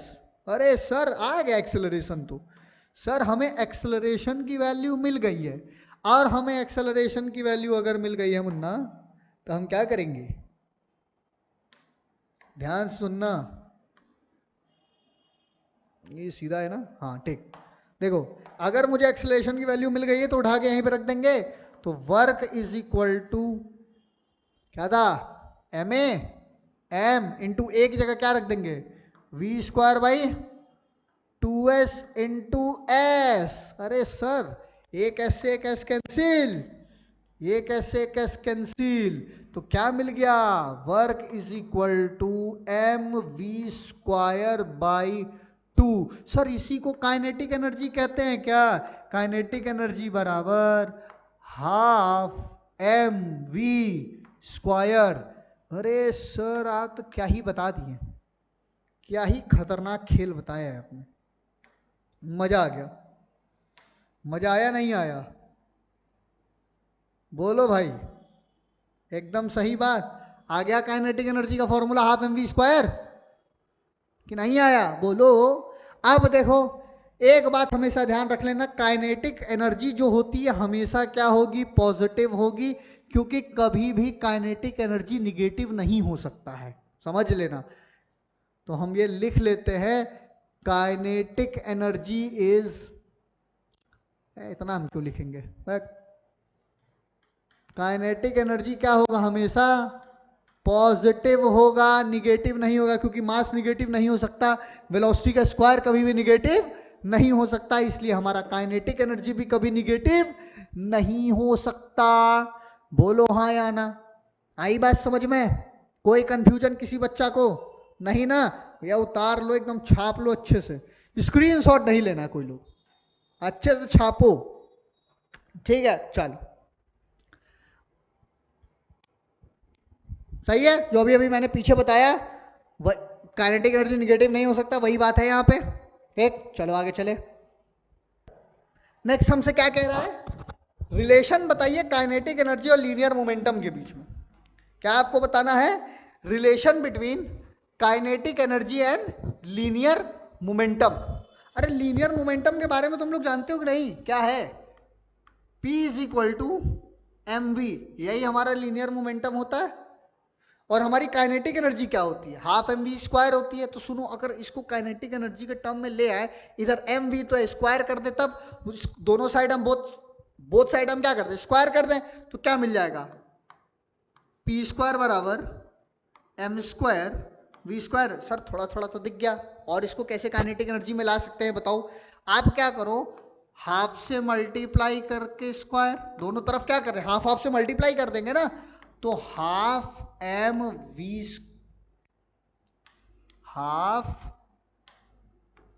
M square v square. अब क्या करो, एम से डिवाइड मार दो, इसी इक्वेशन को क्या करो, दोनों साइड क्या कर दीजिए, एम से डिवाइड मार दीजिए, इसको भी क्या कर दीजिए, एम से डिवाइड मार दीजिए, तो आपको मिलेगा क्या, पी स्क्वायर बाई 2m बराबर, अब देखो यहां से आपको क्या मिल जाएगा, half m v square, half m v square. अरे बोलो मेरे भाई, तो काइनेटिक एनर्जी, अब देखो असलियत में तो रिलेशन यही है, असलियत में यही रिलेशन है, लेकिन अब तुम्हें काइनेटिक एनर्जी देगा तो मोमेंटम पूछ लेगा, मोमेंटम देगा तो काइनेटिक एनर्जी पूछ लेगा, तो कैसे कर लोगे? इन द टर्म्स ऑफ, अगर हम इसको काइनेटिक एनर्जी की कर ले, तो काइनेटिक एनर्जी इक्वल टू क्या हो जाएगा, पी स्क्वायर बाई 2m। तो ये काइनेटिक एनर्जी हो गया, तो काइनेटिक एनर्जी बराबर पी स्क्वायर बाई 2m, पहली बात। अब यही चीज अगर मोमेंटम पूछे, अब मोमेंटम की वैल्यू निकालना हो तो क्या हो जाएगा, momentum P is equal to under root 2 into kinetic energy into mass. बोलो हाँ या ना? तो ये आपको, अगर ये फॉर्मूला तब यूज करेंगे जब हमसे काइनेटिक एनर्जी, मोमेंटम दे के काइनेटिक एनर्जी पूछेगा, तब ये फॉर्मूला तब यूज करेंगे जब काइनेटिक एनर्जी दे के मोमेंटम पूछ लेगा, और मोमेंटम देके काइनेटिक एनर्जी पूछ लेगा, तब हम दोनों फॉर्मूलों का यूज करेंगे। बोलो बात समझ में आई यार, नहीं आई? सबको आ गई? देखो बहुत आसान आसान चीजें हैं, तो कोई टफ ऑफ नहीं है ये सब। मैं तुमको सही बताऊं, सेम चीज आप क्लास 11 पढ़ोगे, 11th क्लास में भी सेम है, मैंने डाल रखा है वीडियो 11th का भी, वर्क पावर एनर्जी देखोगे तो आप तुमको कोई सेम नहीं लगेगा, एकदम लगेगा। सिर्फ कुछ चीजें होंगी, जैसे डॉट प्रोडक्ट, अभी हम मल्टीप्लाई कर रहे हैं, आगे हम उसको डॉट प्रोडक्ट करेंगे। देखो इसका मैं तुमको छोटा सा एक रीजन बताता हूं, देखो सुनो सुनो, तुम देखो मैंने आपको बताया कि work is equal to force into displacement होता है। भाई ये भी वेक्टर क्वांटिटी, ये भी वेक्टर क्वांटिटी, लेकिन वर्क क्या है, स्केलर है। इसका रीजन क्या है सर? इसका रीजन क्या है? देखो इसका रीजन ना हम अभी तो नहीं बता सकते आपको, इसका रीजन हम आपको क्लास 11th में बताएंगे, समझा? इसका हम रीजन कब आपको बताएगा, क्लास 11th में बताएगा। क्यों? अरे यार देखो, क्योंकि हम इसलिए नहीं बता सकते आपको, क्योंकि ना ये वेक्टर का डॉट प्रोडक्ट है, असलियत में ये वेक्टर का डॉट प्रोडक्ट की बात होती है बच्चा। अब डॉट प्रोडक्ट तुमको आता नहीं है, तो हम तुमको यहाँ करा भी देंगे तो तुम कैसे पता करोगे? तो अगर इतनी चुल है तो जाओ वेक्टर वाला वीडियो देख लो, लेकिन मैं तो कहूंगा मत देखो, जब 11th में आना तो आराम से देखना, ठीक? आगे चले, कोई कंफ्यूजन? No confusion. अब करते हैं सवाल। सर बेहतरीन सवाल है। अब देखो क्या करना है, सुनो। चल भैया क्वेश्चन किया जाए। सॉल्यूशन क्या कह रहा है? अब देखो काइनेटिक एनर्जी पे ही है। A car is moving with a velocity of 54 kilometre per hour. देखो सबसे पहले भाई साहब कुछ नहीं, जहां पे आप ये देखिए, आपको दिख रहा है किलोमीटर पर आवर में यूनिट दिया है, उसको सब कुछ मत करो, उस वेलोसिटी को सबसे पहले मीटर पर सेकंड में कन्वर्ट करो। सिंपल, कुछ नहीं, आप यही करो ना। वेलोसिटी आपको कितना दिया, 54 को आप क्या करेंगे, मीटर पर सेकंड में कन्वर्ट करने के लिए क्या करेंगे, मल्टीप्लाइड बाई 5/18 से जब आप मल्टीप्लाई करेंगे तो ये आपको मिल जाएगा 15 मीटर पर सेकंड। ये आपकी वेलोसिटी आ गई। ठीक है, समझ गए। अब कह रहा है what is the kinetic energy of a boy of mass 40 kg sitting in a car। उस लड़के का काइनेटिक एनर्जी बताइए जो वो कार में बैठा हुआ है। तो मतलब लड़के का जो मास दे रखा है वो आपको कितना दे रखा है, 40 kg में दे रखा है। तो अब आप कैसे करोगे बेटो, सुनो। तो काइनेटिक एनर्जी बराबर हाफ mv²। तो काइनेटिक एनर्जी बराबर हाफ, m की वैल्यू कितनी है, 40 इंटू कितना, 15, कितना गया, 20 बार में ये गया, तो 20 को इससे मल्टीप्लाई कर तो कितना आ जाएगा, आई थिंक 4500, 4500।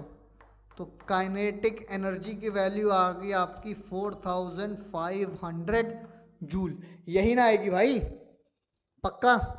कोई कंफ्यूजन? अरे कंफ्यूजन हो तो बोल दो कि सर कंफ्यूजन है। Any confusion? No confusion. क्या सवाल करें, पक्का? चलो। Suppose a hammer of a 1 kg mass fall free on a wooden block if it fall from a height 1 meter, how much kinetic energy will it have just before hitting the wooden block? Simple सी बात है, क्या ही problem है। देखो एक wooden block है, ठीक, आपने इसके ऊपर कुछ ऐसे फेंका तो वो जाके नीचे गिरेगा। तो आपको बस उसकी काइनेटिक एनर्जी बतानी है कि अगर यहाँ पे कोई बॉल है या कुछ ऑब्जेक्ट है, वो नीचे की तरफ आके इस पे गिरेगा, तो जैसे ही गिरेगा तो आपको इसकी क्या बतानी है, काइनेटिक एनर्जी बतानी है। तो पहले हम डेटा नोट कर ले। मास की वैल्यू क्या दे रखी है, m इज इक्वल टू, सबसे पहले हमें जो मास दे रखा है m, मास की वैल्यू 1 kg, डिस्टेंस की वैल्यू भी कितनी दे रखी है, 1 मीटर, और क्या दे रखा है भाई, अरे सर वेलोसिटी नहीं दे रखा है। तो कैसे निकालेंगे, एक इक्वेशन है ना हमारे पास, v² is equal to u² plus 2as। Simple सा फॉर्मूला है, अब निकाल लोगे। v² बराबर u, इनिशियल वेलोसिटी कितनी, 0, पक्का है ना, 0 ही हो गया, और क्या, इनिशियली यहाँ पे वेलोसिटी की वैल्यू 0 हो जाएगी, प्लस 2 इंटू एक्सेलरेशन कितना दे रखा है, सर नहीं दिया है। तो सिंपल सी बात है, नीचे आ रहा है ना तो जी नहीं लगेगा, जब नीचे की तरफ एक्सेलरेशन आएगा तो कितना लग जाएगा, 9.8 मीटर पर सेकंड स्क्वायर, तो 2 इंटू 9.8, सही है। एस कितना दिया है, इंटू 1। क्या अब आप इसको सॉल्व करके वैल्यू नहीं ला सकते हैं, सॉल्व करके वैल्यू लाएंगे, लगभग ये आ जाएगी आपकी 19.6 मीटर पर सेकंड। ये वैल्यू आ गई, उठा के रखो। अब काइनेटिक एनर्जी हाफ mv², तो काइनेटिक एनर्जी की वैल्यू कितनी होगी, हाफ m कितना है, 1 इंटू v कितना है, 19.6 का होल स्क्वायर। सॉल्व करके आंसर लाओ। अब इतना तो यार तुम लोग सॉल्व कर ही सकते हो, इससे ज्यादा मैं तुमसे क्या ही उम्मीद करूं। ठीक है, इतना तो हर बच्चा कर लेगा, पक्का? चलो नेक्स्ट क्वेश्चन की तरफ चले। क्वेश्चन है कि क्या है सर, सर क्वेश्चन नहीं है, क्वेश्चन की तो हम क्वेश्चन की सीरीज डालेंगे ना अच्छी अच्छी, टेंशन मत लो। नेक्स्ट क्या है हमारा, पोटेंशियल एनर्जी। देखो पोटेंशियल एनर्जी क्या है, मैं बहुत सिंपल से यहीं पे सब चीज बता देता हूँ इतने समय। और स्लाइड है कि नहीं मेरे पास, expression of gravitational potential energy, बात तो यही, चलो यहीं पे पहले समझा देते हैं कि पोटेंशियल एनर्जी हमारे पास क्या होता है। पोटेंशियल एनर्जी का बच्चा मतलब ये होता है, सिंपल सी बात है, इन मोहतरमा को देखो, इन्होंने क्या किया है, इन मोहतरमा ने धनुष खींचा तो इस धागे के अंदर कौन सी एनर्जी आई, पोटेंशियल एनर्जी आई।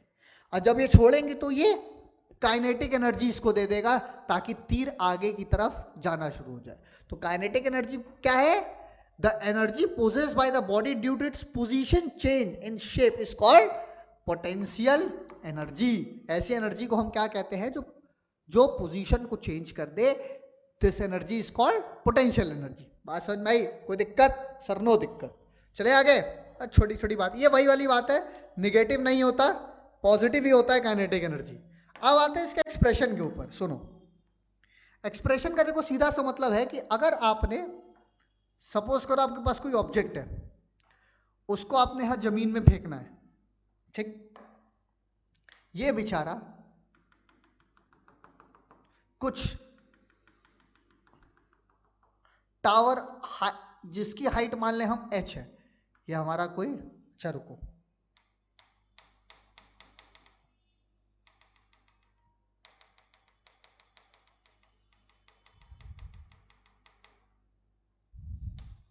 देखो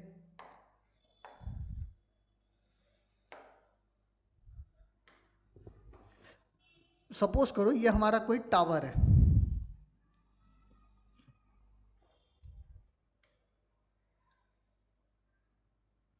हाँ ठीक, जिसकी हाइट हम मान लेते हैं कुछ h हाइट दी हुई है, ठीक। अब इस टावर से ये हमारा क्या है, जमीन का ग्राउंड, ठीक है बच्चों। यहां से अगर हमने किसी बॉल को, मान लीजिए बॉल है जिसका मास कुछ क्या है, m, ये बॉल है जिसका मास क्या है, m, और वेलोसिटी, इनिशियल वेलोसिटी u है, ठीक। तो अगर हम इसको नीचे की तरफ छोड़ेंगे तो ये नीचे की तरफ आएगा, जैसे ही यहाँ टप्पा खाएगा तो इसकी फाइनल वेलोसिटी 0 हो जाएगी, बोलो हाँ या ना, नीचे आएगा फाइनल वेलोसिटी 0 हो जाएगी। सुनो, तो हमें अगर वर्क डन निकालना है तो हम कैसे निकालेंगे, वर्क बराबर क्या होगा, फोर्स इनटू डिस्प्लेसमेंट। तो work is equal to force क्या होगा, m इंटू ए। जब ये नीचे आएंगे तो भाई साहब एक्सेलरेशन ड्यू टू ग्रेविटी इसको नीचे खींचेगी, विच इज कॉल्ड 9.8। तो s डिस्टेंस है तो इसको h से रिप्लेस कर दें, इंटू h, तो w बराबर क्या मिल गया, m g h। बोलो हाँ या ना। सर ये तो आप पिछले वाले क्वेश्चन में ही बता रहे थे, अरे वही तो है, पर तरीके से बता दी थोड़ा सा, ठीक है, समझ में आई बात, पक्का, बस सिंपल सिंपल है, mgh। अच्छा इसकी एनर्जी भी सर क्या होगी, जूल। एनर्जी है भाई, चाहे काइनेटिक एनर्जी हो चाहे पोटेंशियल एनर्जी हो, दोनों की यूनिट किस में हम कंसीडर करेंगे, जूल में ही करेंगे। समझ में आई बात, अरे बोल भाई हाँ या ना, मजा आ रहा है पढ़ के, बहुत आराम आराम से पढ़ा रहा हूं, जिसको धीमा लगेगी क्लास वो 1.5x या 2x पे आराम से देख लेगा, इसमें कोई दिक्कत वाली बात नहीं है। चले आगे, सर कितना बचा है, अरे भाई है, काहे टेंशन ले रहे हो, अरे बहुत घटिया प्रॉब्लम। चलिए इस घटिया से प्रॉब्लम की शुरुआत, अच्छा तुम लोग को एक थोड़ा सा और चीज बताते हैं, चलो बता ही देते हैं। देखो देखो, जैसे आप ये पोटेंशियल एनर्जी में, अब सपोज करो ये स्प्रिंग है, ठीक, ये मास से अटैच कर दिया हमने, अब इसको हम इधर की तरफ फोर्स लगाएंगे, हमने क्या किया, इधर की तरफ फोर्स लगाया, जैसे ही हम खींचेंगे तो ये एक्सपेंड हो जाएगा बेचारा, ये क्या होगा, एक्सपेंड हो जाएगा कि नहीं हो जाएगा, अरे सर बिल्कुल हो जाएगा। ये जैसे ही एक्सपेंड होगा, मान लेते हैं कुछ इधर की तरफ, सर इतना एक्सपेंड हो जाएगा, मान लेते हैं यही मास है, तो जैसे ही आप इसको एक्सपैंड करके स्प्रिंग को छोड़ोगे, बाबा इसके अंदर कौन सी एनर्जी होगी जो इसको यहां तक लेके जा रही है, और इसलिए इस सिस्टम के अंदर जो एनर्जी स्टोर हो गई, कौन सी एनर्जी स्टोर हो गई, पोटेंशियल एनर्जी स्टोर हो गई, जिसकी वजह से जैसे ही आप छोड़ोगे तो झन झन झन झन झन झन झन झन झन झन झन रुकेगा। समझ में आई बात? ऐसे ऐसे स्प्रिंग करते करते करते करते रुकता है ना, वो कौन सी एनर्जी है, पोटेंशियल एनर्जी। इसको कहते हैं स्प्रिंग, इलास्टिक पोटेंशियल एनर्जी। ये केस क्या है हमारा, ग्रेविटेशनल पोटेंशियल एनर्जी। इसमें थोड़ा सा एक 11th क्लास में पढ़ाएंगे तो ये एक लॉ लग जाता है जिसको हम कहते हैं हुक्स लॉ। तो अंदर वो कहते हैं वो रिस्टोरिंग फोर्स होता है, ठीक है। तो ये सब 11th की बातें हैं, एकदम चिंता मत करो। देखो यार, हम ना तुमको थोड़ा सा 11th करते रहेंगे, क्यों? क्योंकि हम लोग 11th 12th ही पढ़ाते हैं, जेई पढ़ाते हैं, नीट पढ़ाते हैं ऑफलाइन में, ठीक। तो आदत हो गई है। तुम चैनल पे भी देखोगे तो मेरे ज्यादातर वीडियोस 11th 12th के ही हैं, ठीक। वो तो मुझे लगा कि मैं वो टीचर्स को 9th 10th के बच्चों के लिए लाऊं जो सीनियर लेवल पे पढ़ाते हैं, ताकि वो टर्म्स बच्चा सुना रहे। वो जैसे अभी जैसे मैंने हुक्स लॉ बोला, तो तुम अब ये समझ आएगा कि जब तुम कभी भी किसी से, अरे मुझसे पढ़ो ना पढ़ो, किसी से कहीं ना कहीं पढ़ोगे, तो अगर तुम मेरे लेक्चर देख के जा रहे हो तो तुमको ये याद रहेगा कि अरे नहीं नहीं, यहां उन्होंने कुछ बताया था ऐसा, हुक्स लॉ की तरह बताया था ना, तो वो स्प्रिंग कांस्टेंट होगा। ये सब तुम्हें याद रहेगा कि नहीं, चलो किसी ने बताया था तो ये वो पॉइंट है, हम 9th में पढ़ के आए। नहीं तो तुम्हारे लिए चीजें एकदम नई नई रहेंगी, और क्या, ज्यादा ज्यादा क्या होगा, चीजें तुम्हारे लिए एकदम नई नवेली दुल्हन की तरह रहेगी। तुमको क्या करना होगा उसमें, पढ़ते रहो। और 11th में तो बहुत बच्चे परेशान है, क्यों? तुम भी तो परेशान हो। जैसे ही आप 8th से 9th में आते हो, चीजें अचानक से टफ हो जाती हैं। वैसे ही आप जब 10th से 11th में जाओगे, फिर आपके लिए चीजें टफ हो जाएंगी, समझे? सेम चीज है। आगे चलते हुए देख पूछो, अब सवाल करते हैं पोटेंशियल एनर्जी पे, ठीक है। चलो, बहुत आसान सा सवाल है। देखो क्वेश्चन हमसे क्या कह रहा है, a man through a mass of 2 kg vertically upward. देखो एक बात और समझो, सुनो सुनो, यहां पे देखो क्वेश्चन ने एक बात कह रही है, वर्टिकली अपवर्ड है, यहां पे थोड़ा सा चेंज आएगा। With a velocity of 20 metre per second, what is the potential energy of the mass after 1 second. 1 second के बाद उसकी पोटेंशियल एनर्जी कितनी होगी? बहुत सिंपल है यार। एक बॉडी है जिसको आप ऊपर की तरफ फेंक रहे हो, ऊपर की तरफ, तो बस सिंपल सा चेंज आएगा, तो जो आपका जी होगा वो क्या हो जाएगा, निगेटिव हो जाएगा। बस 9.8 की वैल्यू क्या हो जाएगी, निगेटिव हो जाएगी। तो क्या यहां पे आपको डिस्टेंस दिया है क्या? नहीं दिया है। तो आप यहां पे टाइम दे रखा है, हाँ टाइम दे रखा है। तो अगर आपको यहाँ पे टाइम दे रखा है, तब आप एक इक्वेशन लगाओगे डिस्टेंस निकालने के लिए, s is equal to u t plus half a t square. अब हाफ ए की जगह क्या कर दोगे, s बराबर u t minus half g t square, क्योंकि माइनस जी रख दोगे तो ये पूरा पूरा क्या हो जाएगा, माइनस में हो जाएगा, तो वैल्यू उठा के रख दीजिए। इनिशियल रफ्तार कितनी है, 20 मीटर पर सेकेंड, तो s बराबर 20 इंटू टाइम कितना है, 1 सेकेंड, 1 माइनस हाफ 10, जी की वैल्यू 10 ले लो, इंटू 1 का स्क्वायर, ठीक है। अरे बोल भाई, सही है। तो ये आपको वैल्यू कितनी मिल जाएगी, 15।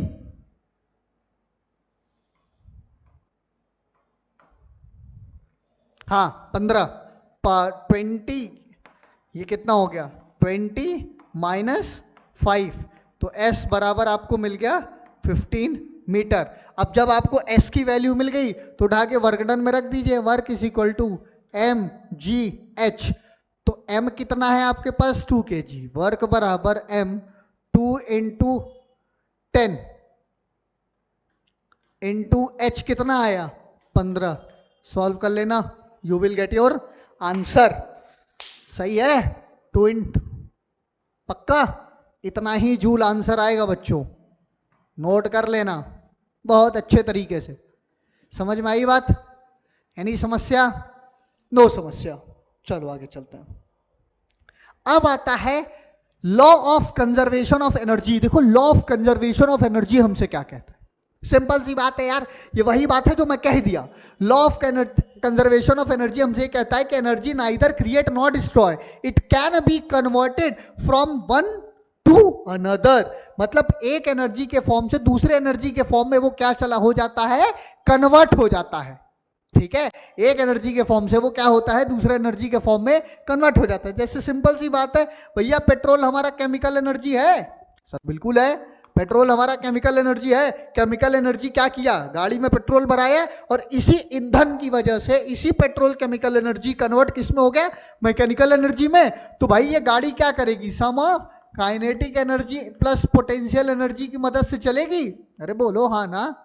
सर एकदम, बात तो आप एकदम सही कर रहे हैं, चलेगी ना। तो बस लॉ ऑफ कंजर्वेशन हमसे बस इतना ही कहता है कि एनर्जी को हम ना क्रिएट कर सकते हैं ना डिस्ट्रॉय कर सकते हैं, ये एक फॉर्म से दूसरे फॉर्म में कन्वर्ट होता है। ठीक है, जैसे कि हमारा केमिकल एनर्जी यहाँ पे हमको मैकेनिकल एनर्जी में कन्वर्ट होता दिखाई दे रहा है, ऐसे बहुत सारी एनर्जीज है बेटा जो एक एनर्जी दूसरे एनर्जी में कन्वर्ट हो जाएंगी। ठीक है, अब जैसे तुम देखो, जब तुम गिरते हो, एक्सीडेंट होता है, तो फ्रिक्शन फोर्स लगता है, फ्रिक्शन की वजह से गाड़ी में आग लग जाती है। तो वो एक एनर्जी हीट एनर्जी में कन्वर्ट हुई कि नहीं हुई, हुई ना। चलो, तो ये सब छोटी छोटी बातें। चलिए अब अगले टॉपिक की तरफ चलते हैं। अब देखो, ये जो केस हमसे कह रहा है, ball is drop from some height, मतलब ये प्रूफ है इसका कि सही में क्या एनर्जी कंजर्व होता है क्या। इसका मतलब है कि देखो, ये डायग्राम बना होगा, आराम से नोट करना। देखो है क्या, यहां पे हमने पेन को रखा, ठीक, एक सेकंड, देखिए माइक ऑन है ना, हाँ सही है, पिछली बार नहीं ऑन था। देखो, ये हमने पेन को ऐसे लिया, ऐसे छोड़ दिया, जब छोड़ा तो इस पॉइंट पे इसकी, ध्यान से समझना एकदम आराम आराम से। तो मान लेते हैं पहले हम बात करते हैं किसकी, पॉइंट ए। पॉइंट ए के लिए, ए के लिए हम क्या करेंगे, सुनो। तो इस पॉइंट पे इसकी टोटल एनर्जी कितनी होगी, तो अगर इसकी इनिशियल वेलोसिटी 0 है तो टोटल एनर्जी क्या होता है, total energy is equal to sum of kinetic energy, sum of kinetic energy plus potential energy. तो अब देखो, सुनना मेरी बात, तो पहले अगर हम काइनेटिक एनर्जी की बात करें, काइनेटिक एनर्जी क्या है, यहां पे वेलोसिटी 0, तो हाफ एम वी स्क्वायर में वी की वैल्यू अगर 0 कर देंगे तो काइनेटिक एनर्जी 0। ठीक, और अगर मैं यहां पे बात करूं पोटेंशियल एनर्जी की, तो पोटेंशियल एनर्जी क्या मिलेगा भाई, एम जी एच ही लगेगा ऊपर से नीचे की तरफ, एम जी एच।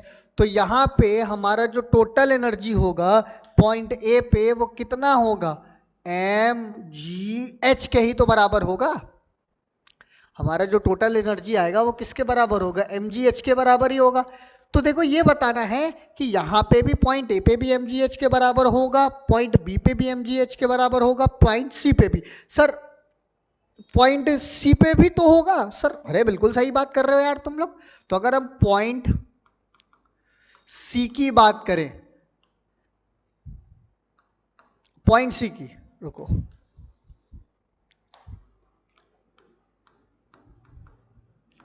पॉइंट सी की अगर बात करते हैं तो सी पे भी वही होगा भाई, नीचे जब वो गिरेगा तो इसकी फाइनल वेलोसिटी 0 हो जाएगी, तो भी तो। अरे सर बिल्कुल सही बात आप कर रहे हो। तो फिर यहाँ पे टोटल एनर्जी बराबर kinetic energy plus potential energy. तो क्या निकाल लेंगे पहले, काइनेटिक एनर्जी बराबर हाफ एम वी डैश का स्क्वायर, तो वी डैश भी तो 0 ही आएगा, तो काइनेटिक एनर्जी 0। फिर क्या मिलेगी हमको, पोटेंशियल एनर्जी, पोटेंशियल एनर्जी इस पॉइंट पे भी हमको क्या मिलेगी, एम जी एच। तो यहां पे भी हमको जो टोटल एनर्जी मिली है सर, वो किसके बराबर मिली है, एम जी एच के ही बराबर मिली है। मतलब अगर हम बी वाले पॉइंट पे पता कर लें कि हमारा पोटेंशियल एनर्जी एम जी एच के बराबर आएगा, तो इसका मतलब कि हम क्या करेंगे, हम ये प्रूफ कर लेंगे सर कि नहीं, तीनों हमारा सिस्टम कैसा है, कंजर्व्ड है। तो सुनो, पॉइंट सी,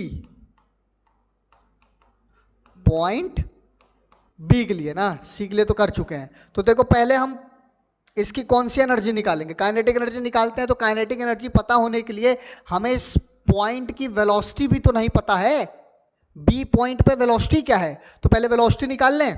तो सर निकालते हैं वेलोसिटी, कैसे निकालेंगे, वी स्क्वायर बराबर you square plus 2 A S यही होता है, प्लस 2GH भी हम इसको कर सकते हैं।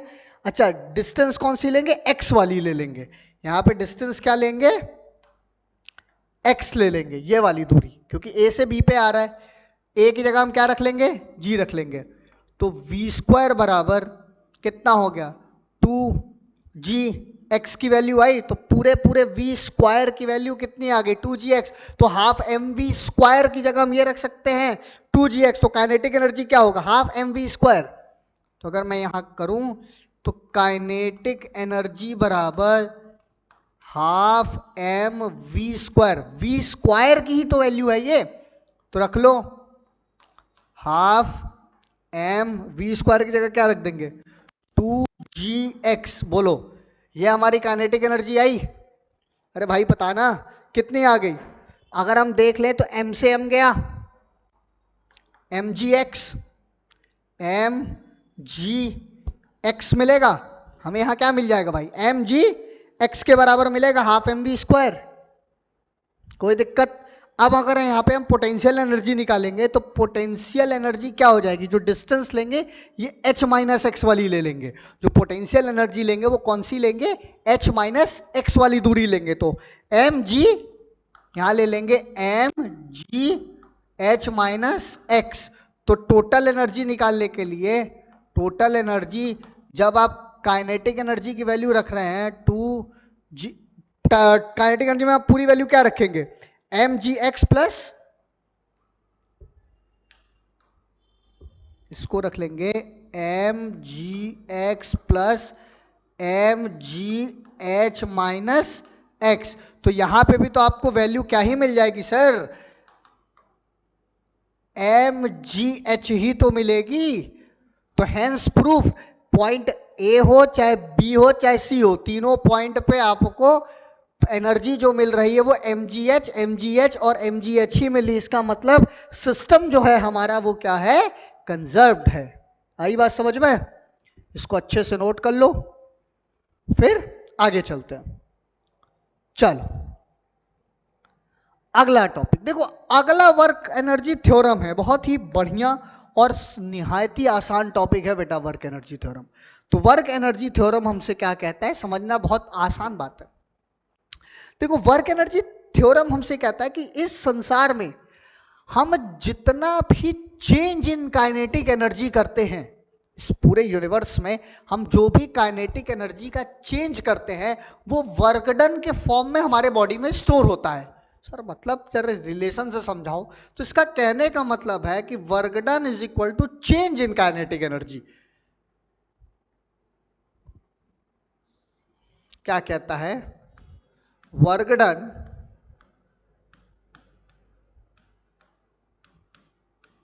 is equal to change in kinetic energy.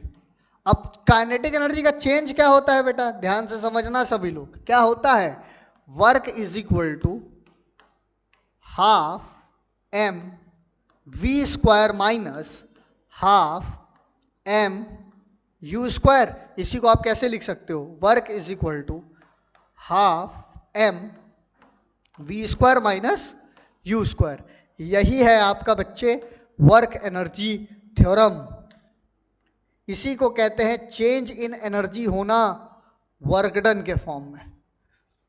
यही है आपका वर्क एनर्जी थ्योरम। तो आप जितना भी काम करते हो सब चेंज इन काइनेटिक एनर्जी के बराबर करते हो, ये भी आपका वर्क ही आया है। समझ में आई बात, कोई कंफ्यूजन, नो कंफ्यूजन। आगे चलते हैं। अब छोटी छोटी बातें हैं सर, अब क्या करोगे बता के, सवाल करते हैं भाई। क्या कह रहा है, A billiard play hits a ball of mass m gram, ठीक है, a ball acquire a velocity v, what is the work done by the player on the ball। अरे यार क्या है, सीधे सीधे फॉर्मूला ही पूछ लिए होते। मतलब कह रहा है कि वर्क डन बताइए, जबकि हाफ वेलोसिटी मास दिया हुआ है आपको m, वेलोसिटी दी हुई है v, तो हाफ एम वी स्क्वायर, खत्म आंसर। यही तो है, इसमें इतना क्या सोचने वाली बात है। ये लोग पीपीटी बनाने वाले भी कितने घटिया घटिया प्रॉब्लम डालते हैं लोग। A rocket of mass m, हाँ ये बढ़िया सवाल है। मास आपको दे रखा है 3 × 10⁻6 kg, take off from a launching pad and acquires a vertical velocity of 1 kilometer per second. by 1 kilometer per second at an altitude of 25 kilometer. Distance आपको दे रखा है 25 kilometre. Calculate number 1 potential energy, number 2 kinetic energy. जबकि आपको जी की value कितनी लेनी है बच्चों, 10 लेनी है। ये बात ध्यान रखिएगा, जी की वैल्यू कितनी लेनी है, 10। तो सबसे पहले आपको क्या क्या दे रखा है डेटा में, देख लीजिए 25 किलोमीटर है, तो किलोमीटर को मीटर में कन्वर्ट कर देंगे तो कितना हो गया, करेंगे ना 1000 से मल्टीप्लाई, तो 20 एस दे रखा है ना।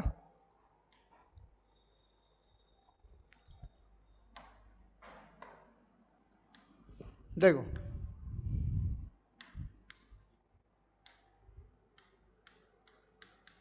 देख क्या कह रहा है आपसे कि सबसे पहले आपको मास दे रखा है, चलो मास को लिख लेते हैं। मास बराबर 3 × 10⁻6 और launching pad vertical velocity 1 metre kilometre पर सेकेंड, ठीक है। और डिस्टेंस 20 किलोमीटर, तो मीटर में कर दें, एस को ले लें 25 × 1000, तो ये 25,000 हो जाएगा आपका। और जी की वैल्यू 10 लेनी है, डेटा लिख लीजिए, जी की value 10 metre per second square लेनी। तो पहला क्या कह रहा है, काइनेटिक एनर्जी। तो काइनेटिक एनर्जी निकालने के लिए क्या करेंगे आप, पहला अच्छा पहला पोटेंशियल एनर्जी, तो पहला ए वाला पार्ट निकाल लें। तो पोटेंशियल एनर्जी बराबर mgh। आपको मास की वैल्यू पता है, मास कितना है आपका बताओ, मास की वैल्यू आपको पता है ना, 3 × 10⁻6 रखो, 3 × 10⁻6 इंटू जी 10 इंटू हाइट कितना है 25 किलोमीटर, तो उठा के डेटा रख दो, 25 into eight altitude, altitude height ही है, सॉल्व कर लोगे काइनेटिक पोटेंशियल एनर्जी पता चल जाएगी। सही है ना भाई, कोई दिक्कत, कुछ गड़बड़ हुआ क्या, सही तो है, ठीक। अब भी निकाल लो काइनेटिक एनर्जी,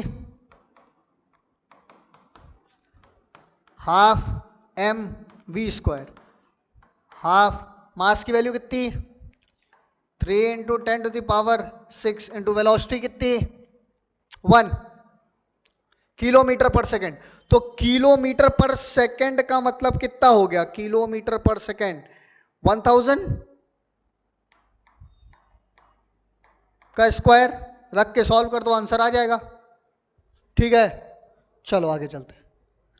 अगला भाई हमसे क्या कहता है, पावर के बारे में बात कर रहा है। पावर क्या है भाई, कुछ नहीं है, कुछ नहीं है। आप कहते हैं जितना आप काम करते हो, पावर का मतलब बहुत सिंपल सी बात है, पावर का मतलब है कि आप पावर के लिए, सुनना, पावर का मतलब है सिंपल से कि वर्क डन बाय टाइम, आप जितना काम करते हो और जितने समय में करते हो उसके रेशियो को हम क्या कहते हैं बेटे, पावर कहते हैं। समझना, उसके रेशियो को हम क्या कहते हैं, पावर कहते हैं, जिसको हम कह सकते हैं जूल पर सेकेंड, इसी को कहते हैं वॉट, ठीक है। जूल पर सेकेंड, पावर की एसआई यूनिट क्या होती है बच्चा, वॉट होता है। What is 1 watt, 1 watt is equal to 1 joule पर 1 सेकेंड। इसको बहुत अच्छे तरीके से याद रखिएगा कि सिंपल सी बात है ना, कि आप जितना आप कोई भी काम कम समय में कर दिए, अगर आपने कम समय, अरे आपके तो बहुत पावर है, अब आप उस काम को ज्यादा समय में कर दिए तो आपके पास ज्यादा पावर, कम पावर है। तो जितना आप काम करते हो और जितने उसके रेशियो टाइम में करते हो, उसके रेशियो को हम क्या कहते हैं, पावर कहते हैं। देखो पावर का एक सबसे बेहतरीन है कि 1 हॉर्स पावर, ये याद रखना सब लोग, 1 horse power is equal to 746 watt के बराबर होता है। याद रखना, 1 हॉर्स पावर का मतलब कितना होता है, 746 वॉट के बराबर होता है। यही हमारा बच्चा सिंपल सा पावर है। आई बात समझ में, कोई कंफ्यूजन, नो कंफ्यूजन। तो हमारे क्लास 9th में सिर्फ इतनी ही बातें हमको यहां पे दी गई हैं जितना कि मैंने आपको पढ़ा दिया, इससे ज्यादा आपके स्कूल सिलेबस में नहीं आएगा, ना ही किसी कंपटीशन में पूछेगा। हाँ, कंपटीशन में क्वेश्चन का लेवल थोड़ा सा ऊपर होगा, जिसके लिए मैं अलग अलग सीरीज लेकर आऊंगा। एक 40-50 प्रॉब्लम का वीडियो बना दूंगा जिसमें क्वेश्चन क्वेश्चन होगा। आप यहां से थ्योरी पढ़ के जाइए, वहां सवाल कर लीजिए। ठीक है, आई होप मजा आया होगा। सारे टीचर्स मेहनत कर रहे हैं, हम लोग भी कर रहे हैं, आप इसी तरह मस्त पढ़ते रहो।